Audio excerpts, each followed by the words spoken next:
We want business to be the catalyst of change for us personally. We want to use your mentorship, your networking, your knowledge to build our skills to make our world better, and willing to take the risk for it. I mean, there's a risk also on the Israeli side because now, especially after October 7, the fact that Israeli Jewish person would work with some Palestinian is very hard for people to digest, very hard. But in the Palestinian side, it's even more complicated. And they are willing to take the risk because they believe that the business side would be something that could change their lives. Politicians, at this point at least, are not able to. God, it's such a powerful message. I think, like you said right from the beginning, this is so much about a self-selection, and it sounds like the younger generation might be more inclined to want to participate in something like this.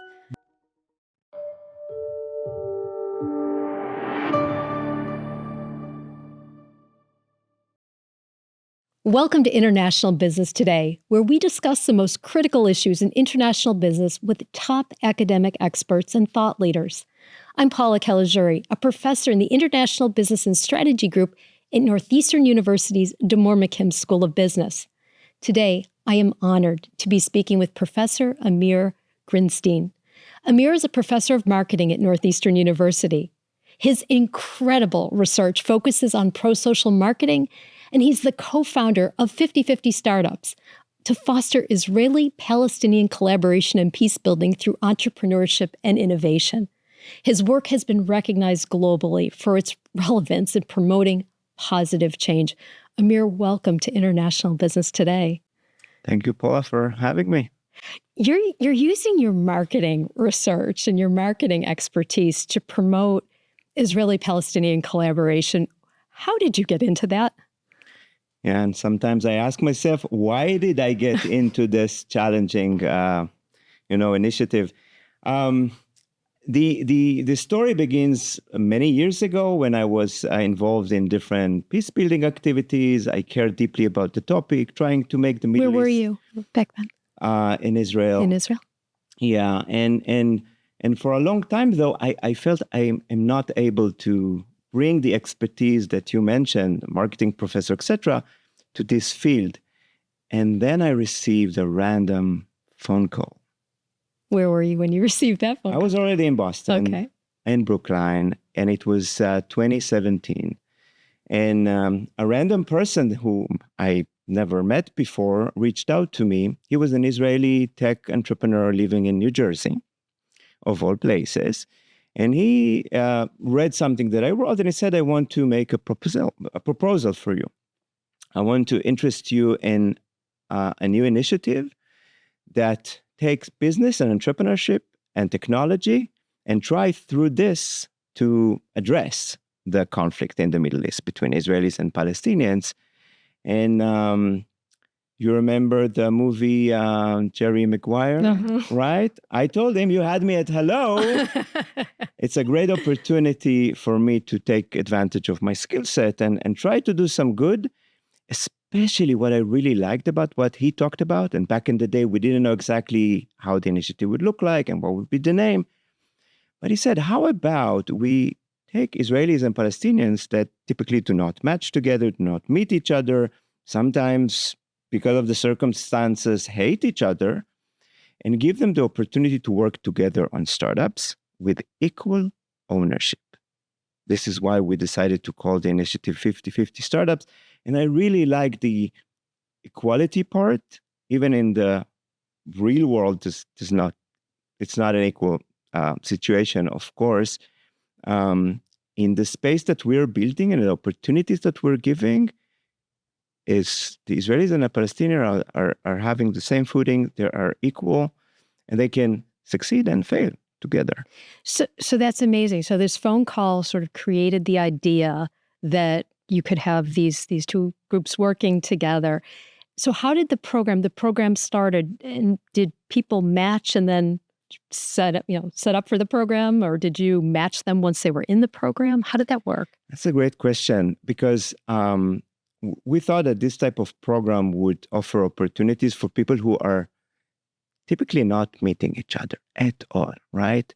And I would need to say that we work with three communities.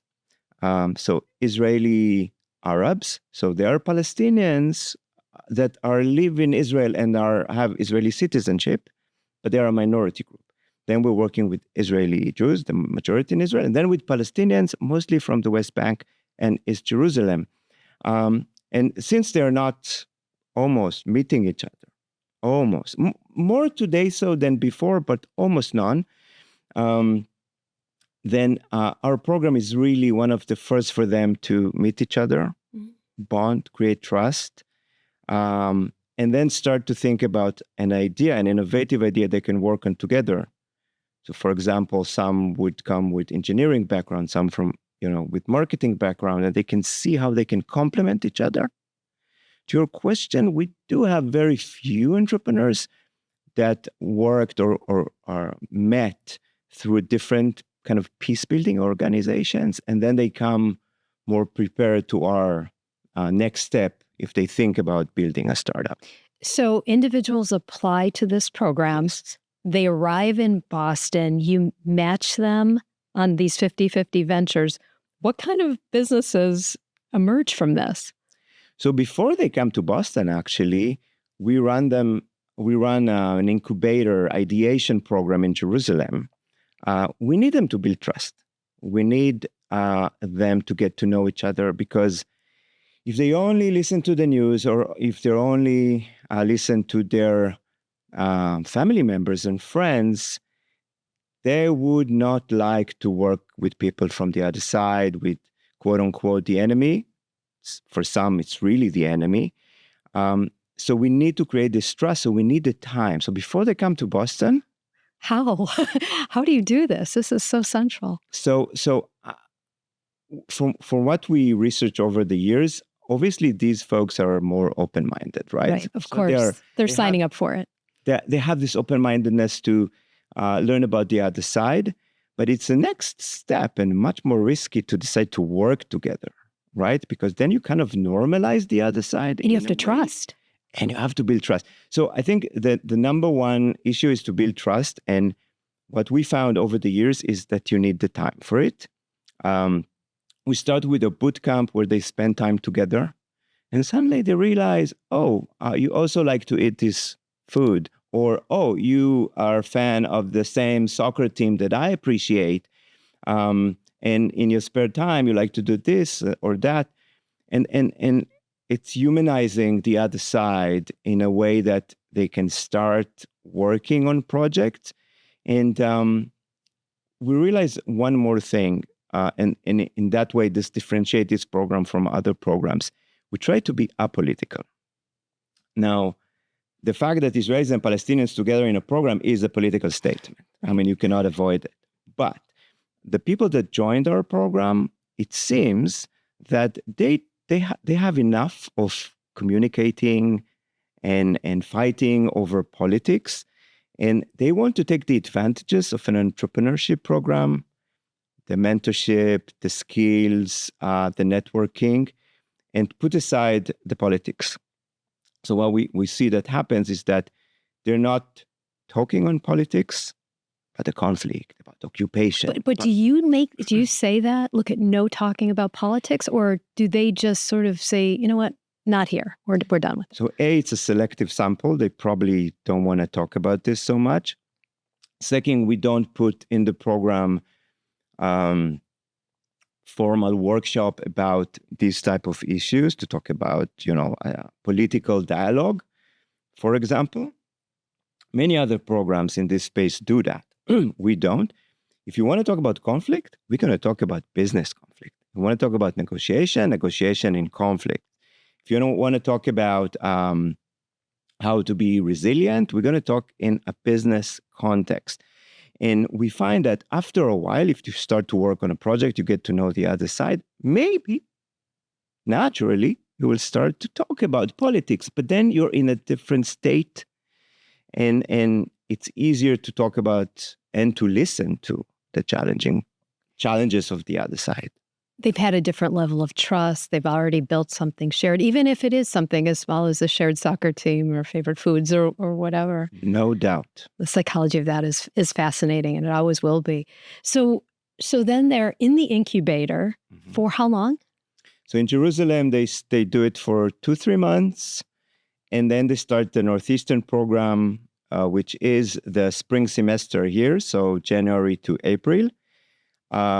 If we had the budget, we would bring them for the entire semester. Obviously, it's difficult, so they start online and joining a program that I developed here together with Professor Daniel Mathres from the marketing group as well at the Moore McKim School of Business, where we have our students consulting, supporting, validating the ideas of the entrepreneurs. And in that way, of course, they're exposed, to the real-world problems and to this unique set of entrepreneurs.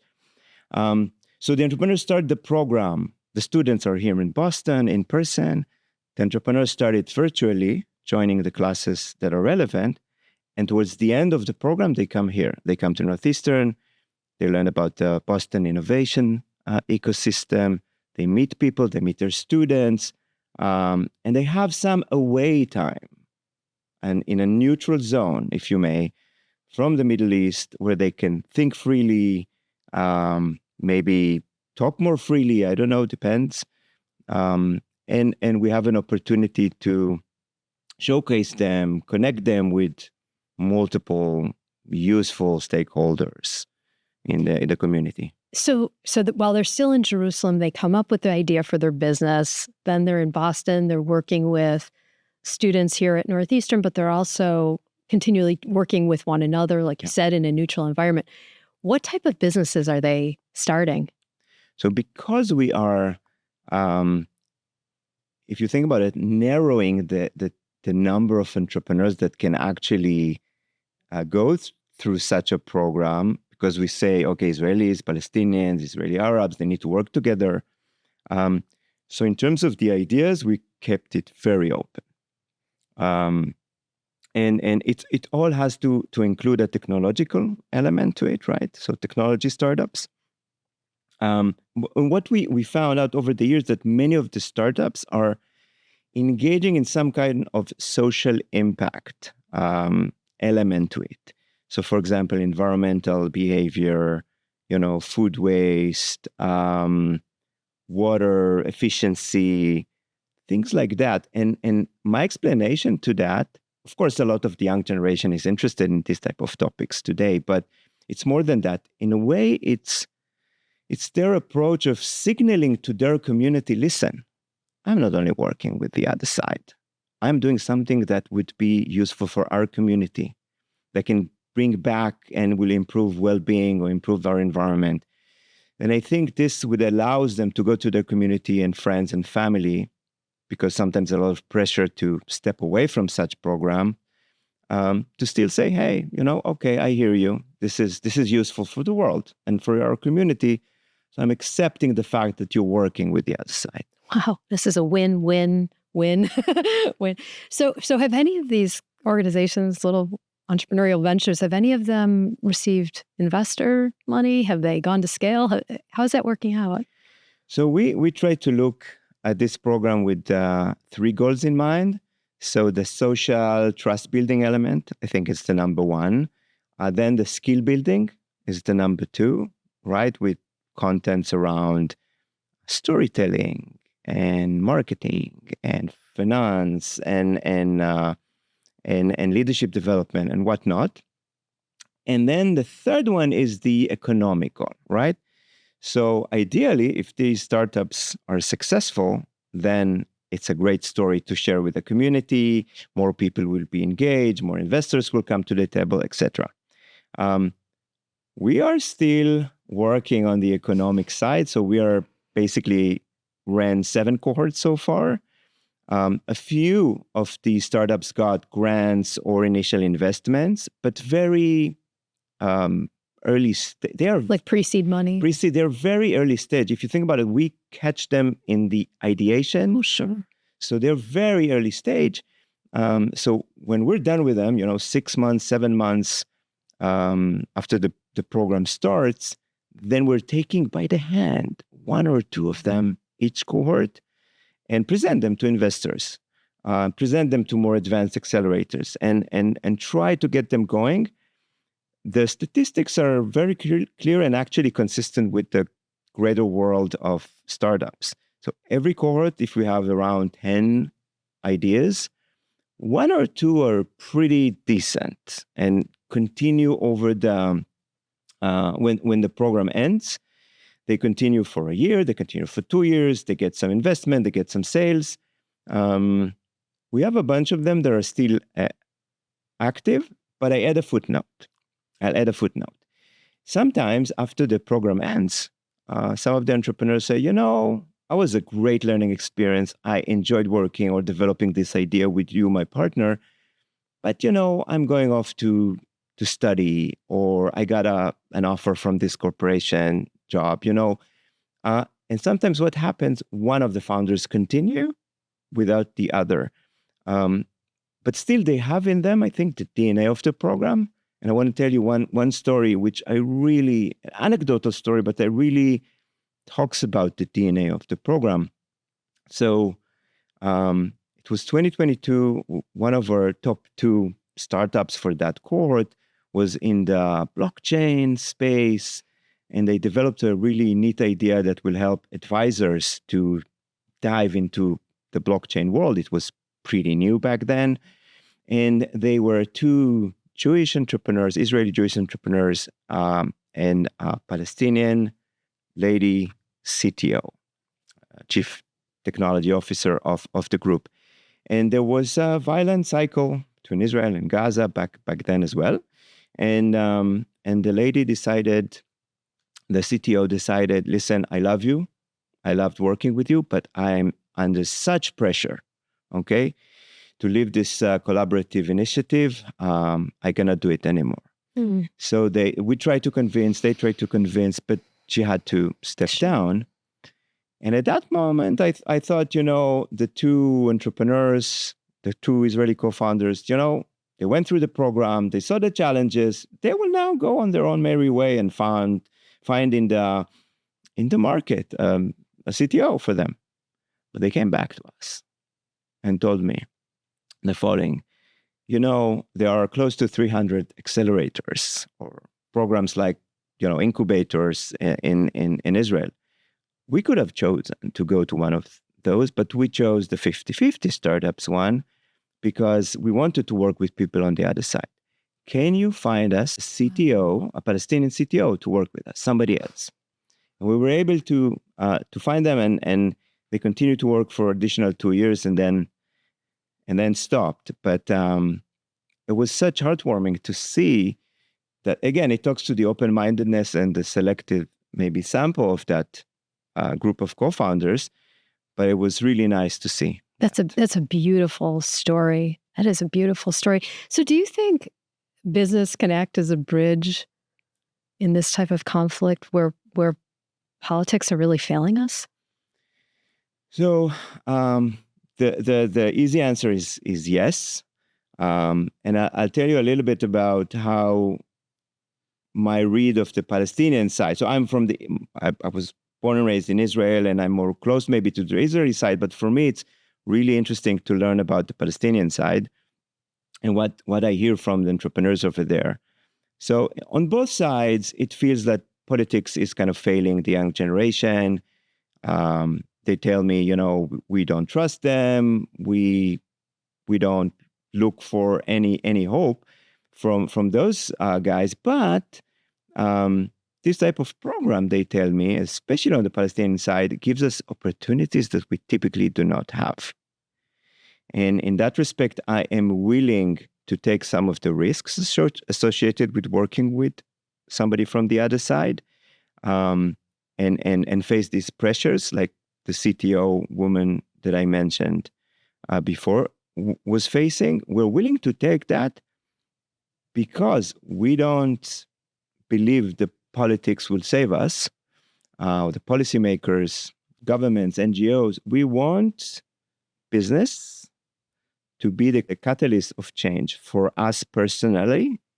We want to use your mentorship, your networking, your knowledge, to build our skills to make our world better, and willing to take the risk for it. I mean, there's a risk also on the Israeli side, because now, especially after October 7, the fact that Israeli Jewish person would work with some Palestinian is very hard for people to digest.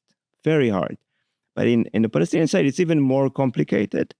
And they are willing to take the risk because they believe that the business side would be something that could change their lives. Politicians, at this point at least, are not able to. God, it's such a powerful message. I think, like you said right from the beginning, this is so much about a self-selection, and it sounds like the younger generation might be more inclined to want to participate in something like this. Yeah, most of our entrepreneurs are on the younger side. I would say 25 to 30, but we have some older folks that are doing pretty well, and they are engaged and interested. And we also have a very diverse group of entrepreneurs. So both on the gender side, but also we had in the recent cohort, for example, in religion and totally secular, and they're working together, which is very fun and nice to see. People with, I would say, many, at least on the Israeli side, would be kind of left-leaning politics, but we also have right-wing that are like open-minded, and this is great. We had one participant that was an ultra-Orthodox, so really extreme religious Jew that joined the program. And you see that the diverse, very diverse, communities come together, even for a bit. It opened their minds and hearts even further. Right. God, there's so much here. So even if the business doesn't last, have you done any follow-up? Do the relationships last? So we do a number of things here. First of all, there's an alumni community, and we see how some of them, at least, are continue to be engaged, want to submit with a new idea to a next cohort, help us recruit participants, and yes, there are, and we also run surveys, so we test their satisfaction, etc., and what in what ways they changed over the course of the program. But you are talking about friendships, and there are some folks that developed friendships over the course of the program and afterwards. Some, I wouldn't say everyone, right? But we know of some of them that maintain relationships. And if you think about it, entrepreneurship is like, it's, you need to develop very intimate and intense relationship with your partners. So they have to, if they see it through and if they work for a year or two together, they have to develop some form of relationships. And if they don't hate each other because of the business side, then they become even friends. And it's also nice to see. And by the way, this is another interesting twist, right? So let me put for a second my scholarly hat. So I was super interested. So I'm part of the group that run this program, this initiative, but I'm also a scholar at Northeastern, like you said, and I'm very curious to study, what are the characteristics or what are the conditions that allow for extreme diversity. We call it extreme diversity to lead to successful startups. So we, together with a group of scholars from the UK, we looked at one cohort, very kind of in an in-depth way. We collected their motivation statements. We observed them over the course of the program. Some startups, we followed them up to a year after the program. So we could get some initial exploratory insights about what works and what's not.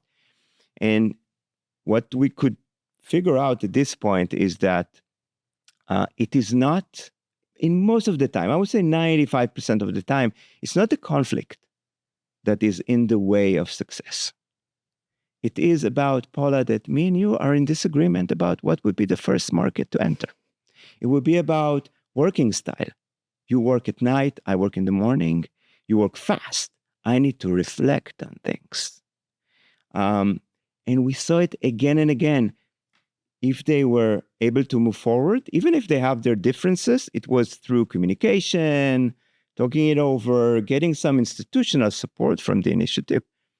But it was all about, if they didn't come through, it was because they were in disagreement on the business model and business-related issues.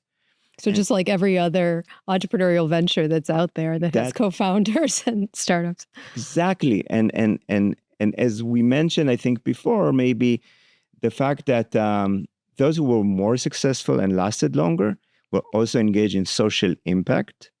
I think this is another characteristics of when you have extreme diversity and people are very different. If they have a joint cause that they really rally behind, I think it's purposeful, it's purpose-driven, important, right?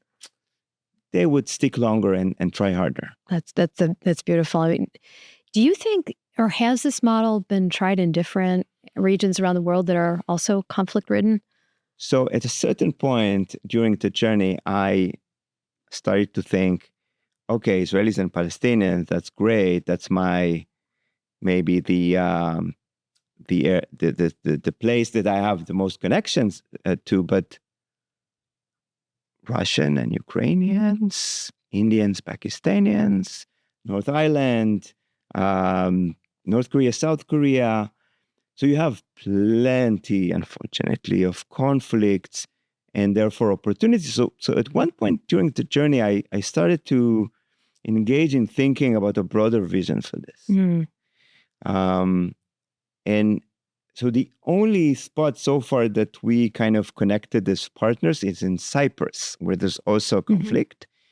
As you might know, the Turks and the Greeks. And although it's non-violent at this point, when we are talking to people in the ground over there, it's like, okay, I don't like the other side. I hate the other side, and it's still very emotional. So we work with an incubator partner over there that is also led by people from both sides. And we're trying to see how to work on things together to have kind of this long-term vision of applying it elsewhere. I mean, that would need a huge investment and a huge effort, but I think it's doable, and I think it's a great idea. Amir, I hope you get that investment. I think a lot of us listening would hope you get that investment. It's worth it. It's important. Or somebody else want to lead this in like a franchise model. Somebody else wants to lead it somewhere else. I mean, we're all on board of expanding in this way as well. Amir, up to this point, everything about this program seems incredibly positive. What have some of the challenges or surprises been? Yeah, I can think about a bunch. I mean, one of them, which is interesting, we talked about trust, is that during COVID, they couldn't meet in person, the entrepreneurs, which I think led to the most complicated or challenging cohorts, a few years that we had, because they couldn't build the trust, the rapport that, when things are going south, when something is not going well, they didn't have this connection. So this was one issue. Of course, the difficulties around the conflicts. There was a big conflict in 2022. Of course, October 7 and the war in Gaza makes it very difficult for both Israelis and Palestinians to talk freely about, I'm joining this program, I'm working together. Even if they want to, they're just feeling too much social pressure to stay away from the other side. A lot of social pressure. And we try to deal with it in multiple ways. At a certain point, we did a program in Cyprus. So close by, but a neutral place. But then later in 2024, when we run a cohort, because again, people could not meet each other in person, we conducted this in a hybrid manner. And it allowed for more people to join. And I was pleasantly surprised that typically we have a cohort of 30, 35 people. Now we had more than 50. Oh, wow. And I think the message for me, or the signal for me, was that in spite of everything that happened, people are still eager for this, for the opportunity, or to learn that the other side, there are some people on the other side that are not, as one would imagine them as the enemy, etc. And this would be the two main challenges. There's also a challenge about sometimes the